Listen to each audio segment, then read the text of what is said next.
Hello everyone, Jolene here from Bookworm Adventure Girl. Welcome to another Tag Tuesday.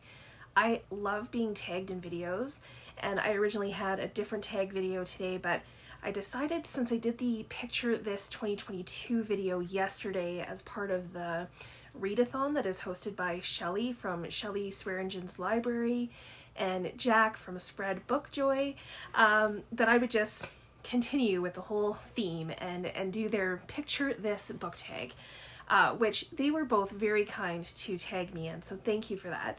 I will leave links to both of their channels and their original tag videos in the description box below, so please be sure to go check that out.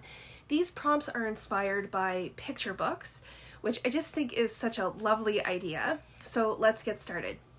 Number 1, I Love You Forever, written by Robert Munsch, and it's illustrated by Shelia McGraw. Name a book you imagine you'll love forever.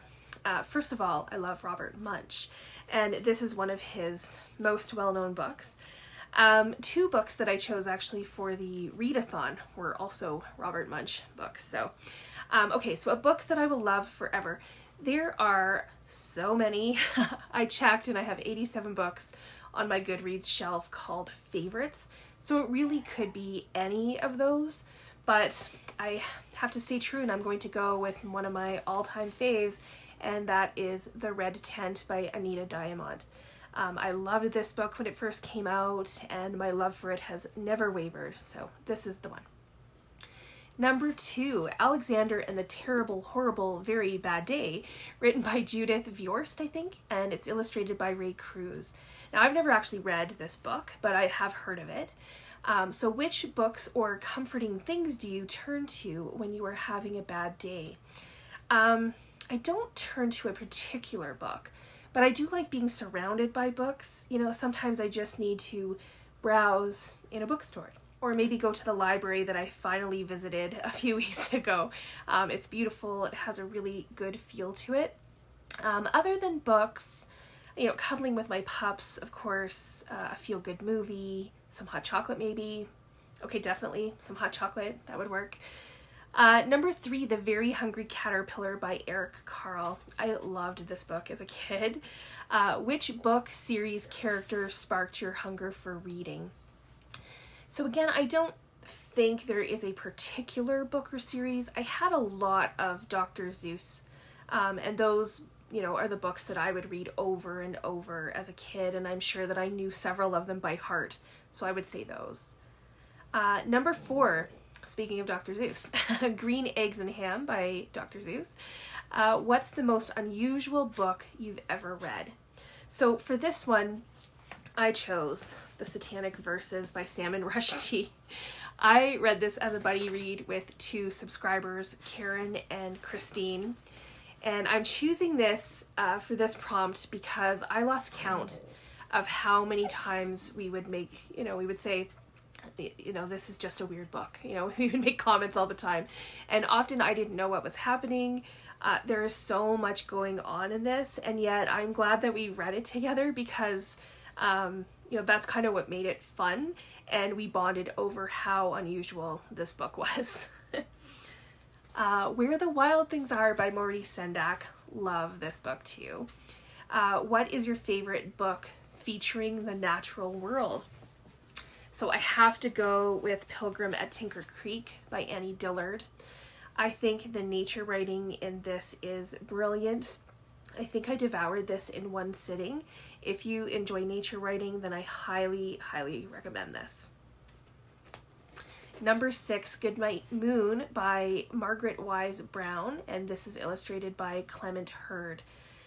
This is another classic here, love it. Do you read at bedtime? Do you read to someone else at bedtime? Did anyone ever read to you at bedtime? So the simple answer is no. I don't read at bedtime. I fall asleep less than, you know, a minute after my head hits the pillow. So yeah, reading in bed does not work for me. I have read to kids at their bedtime, but I haven't done that in a very, very long time. For me as a kid, reading a bedtime story wasn't really part of the routine. It was mostly my mom who put me to bed, and the routine consisted of We would say our prayers together, and then my mom would sing 4 songs to me, and then I would go to sleep. They were always the same 4 songs in the exact same order. Number 7, Guess How Much I Love You by Sam McBratney, and this is illustrated by Anita. This is a new book to me. I have never heard of it. Who had the biggest influence on you as a reader? Well, I've talked about this before. I think there is a combination of things. I always had books around me since I can remember, and I have a lot of fond memories of my dad reading, and he would sometimes, read to me as well. So I think it probably started there. And the final prompt, The Giving Tree by Shel Silverstein. Such a lovely book. It's so great. Which book or set of books would you give to an emerging reader? Or which book have you given as a gift more than once?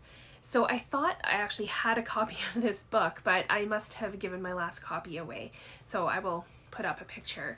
I have gifted You Are Special by Max Lucado many, many times to new babies. You can get this as a board book or a picture book, and I just think it's such a great book with a really good message for kids and adults of any age, really, to remember that we all have value and purpose, no matter what others or the world thinks of us. So I'm going to tag a couple of people to do this tag. I'm going to tag Jen the librarian, Emily Jean Blatt, and someone a bit newer to the BookTube community. I am going to tag Elizabeth Gordon. So I would love to hear your answers if you are up to doing this tag. Please let me know if you do it. That'd be awesome. And then what about you? What are the books that you will love forever, or what books do you find comforting? Let me know in the comments below. I look forward to chatting with you there. Thanks again to Jack and Shelly for creating this tag and collaborating on the Picture This 2022 Readathon. It's been great fun. Thanks again to all of you for watching. I hope you enjoy the rest of your day, and don't forget to make every day an adventure.